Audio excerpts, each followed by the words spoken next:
Hyperthyroidism is the medical term for an overactive thyroid. The prefix hyper means excessive. In people with hyperthyroidism, the thyroid gland produces too much thyroid hormone.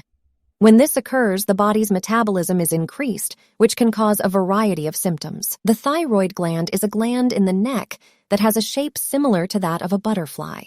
It is located beneath the voice box, larynx, and above the collarbones, clavicles. The thyroid gland plays a crucial role in regulating the body's energy usage and storage, which is commonly referred to as metabolism. It accomplishes this by producing two hormones called triiodothyronine, T3, and thyroxine, T4. The function of the thyroid gland is regulated by another gland situated below the brain, known as the pituitary gland. The pituitary gland is responsible for producing thyroid-stimulating hormone, TSH. TSH acts as a messenger to the thyroid gland, instructing it to produce T3 and T4 hormones. When the levels of T3 and T4 in the body are low, the pituitary gland increases the production of TSH to stimulate the thyroid gland and elevate hormone levels. Conversely, when the levels of T3 and T4 are high, the pituitary gland decreases the production of TSH to maintain a balanced hormone state. The three most common etiologies of hyperthyroidism include 1. Graves' disease, 2. Toxic multinodular goiter, 3. Toxic adenoma. Graves' disease is the leading cause of hyperthyroidism, although the exact reason for its development in most individuals remains unclear. While it can affect anyone, it is more commonly observed in certain families and is most prevalent in women between the ages of 20 and 40. In Graves' disease, the immune system produces an antibody that mimics the function of thyroid-stimulating hormone. This antibody stimulates the thyroid gland to produce excessive amounts of thyroid hormone. As a result, the thyroid gland enlarges, a condition referred to as a goiter. The overproduction of thyroid hormone leads to the symptoms associated with hyperthyroidism.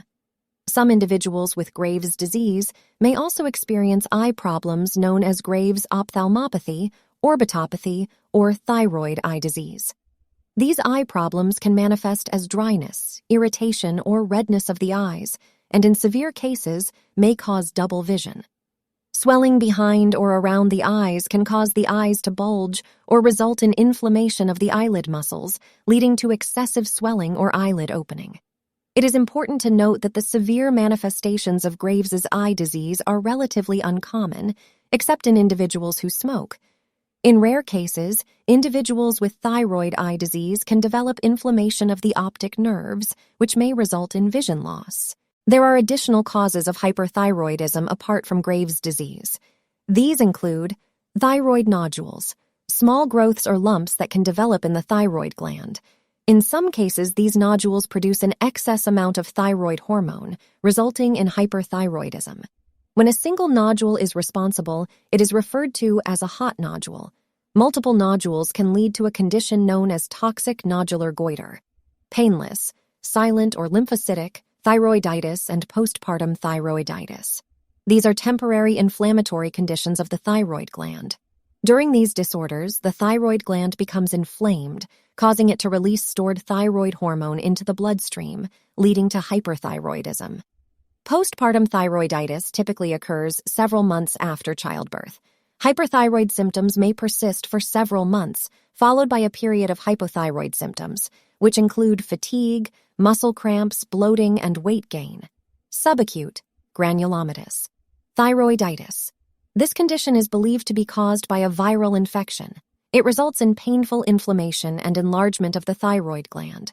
During the inflammation, the thyroid gland releases excess thyroid hormone into the bloodstream, leading to hyperthyroidism. As the viral infection improves, the hyperthyroidism resolves, but may be followed by a period of hypothyroid symptoms. Excessive thyroid hormone medication.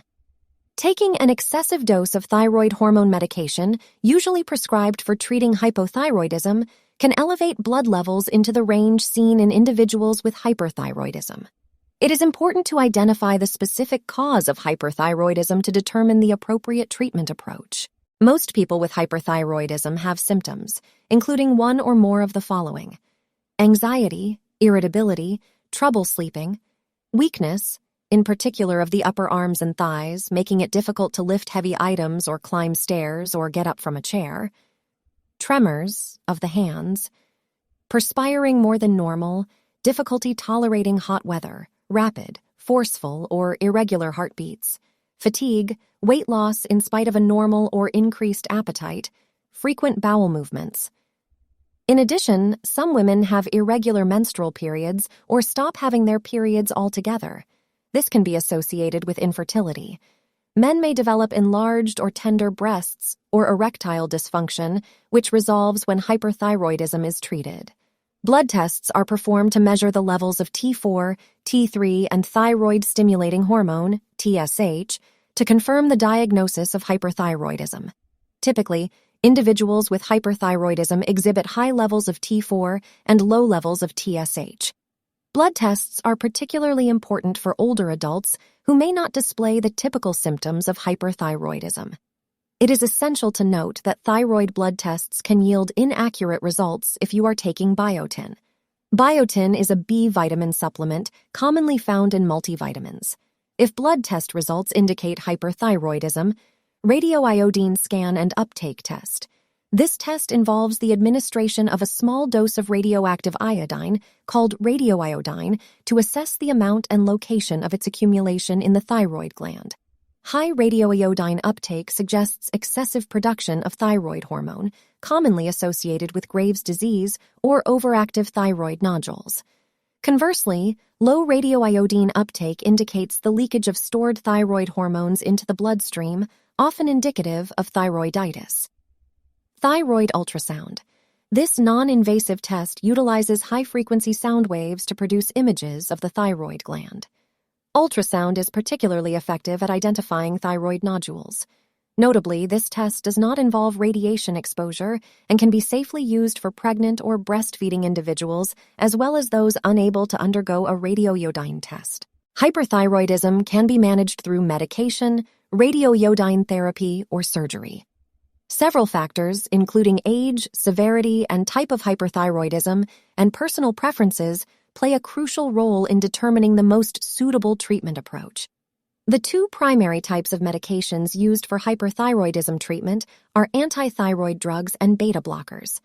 Antithyroid drugs like methimazole and propylthiouracil are effective in reducing the production of thyroid hormones in the body.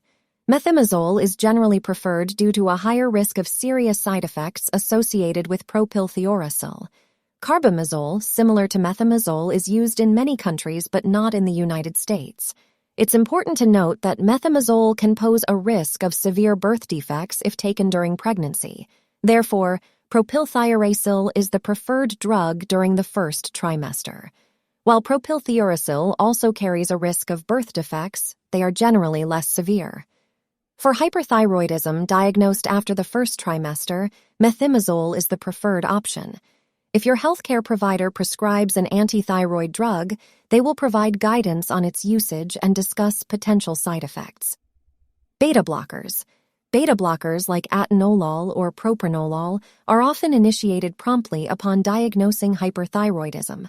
Although beta blockers do not directly reduce thyroid hormone production, they effectively manage bothersome symptoms such as rapid heart rate, tremors, anxiety, and heat intolerance. Once hyperthyroidism is under control via antithyroid drugs, surgery, or radioiodine therapy, the use of beta blockers is typically discontinued. Radioiodine treatment, also known as ablation, is a permanent method of treating hyperthyroidism by using radioiodine to destroy the thyroid tissue. This procedure does not cause cancer, infertility, or birth defects, as it involves a small amount of radiation. Radioiodine is administered in liquid or capsule form and typically takes about 6 to 18 weeks to destroy the excessive thyroid tissue.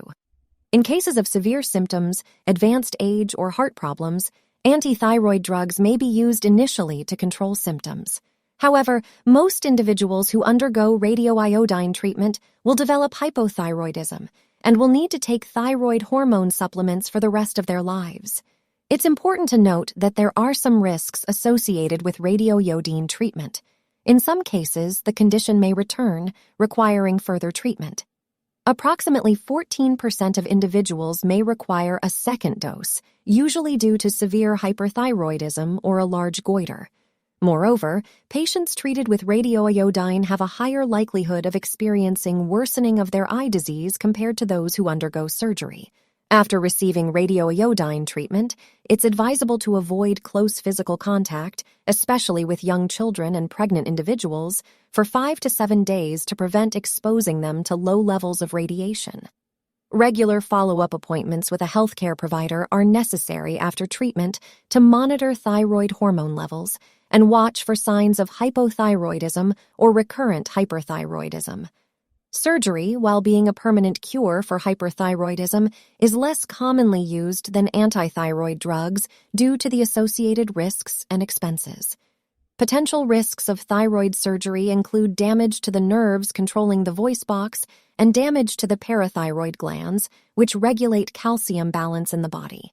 However, surgery is recommended in certain situations, such as when a large goiter obstructs the airways, making breathing difficult, or when antithyroid drugs are not well tolerated and radioiodine treatment is not preferred.